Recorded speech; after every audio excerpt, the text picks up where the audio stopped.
Pedro Rodríguez de la Vega was a Mexican Grand Prix motor racing driver. He was the older brother of Ricardo Rodríguez. His most notable successes were in Formula One, where he won the 1967 South African Grand Prix driving a Cooper-Maserati, and the 1970 Belgian Grand Prix in a BRM, and in the World Sportscar Championship, where he was a principal Porsche factory driver in winning both the 1970 and 1971 titles. He was killed on 11 July 1971 while competing in a Ferrari during an Interserie sports car race in Nuremberg, West Germany.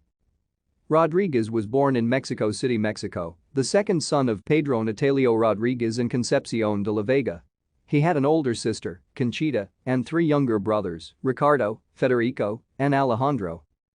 At 15, his father sent him to Western Military Academy in Alton, Illinois, in order to learn English and to develop more discipline. The Rodríguez brothers raced bicycles and motorcycles, becoming Mexican national motorcycle champions in 1953 and 1954. Pedro made his international debut in cars at Nassau in 1957 in a Ferrari. He married Angelina in Mexico in 1961, although he had a girlfriend in England, Glinda Foreman, with whom he lived in Bray-on-Thames in his latter years, but left no children. Rodríguez always traveled with a Mexican flag and a record of the national anthem because when he won the 1967 South African GP the organizers did not have the Mexican anthem and instead played the Mexican hat dance. Joe Ramirez was a very close friend to both Rodríguez as well as his younger brother Ricardo.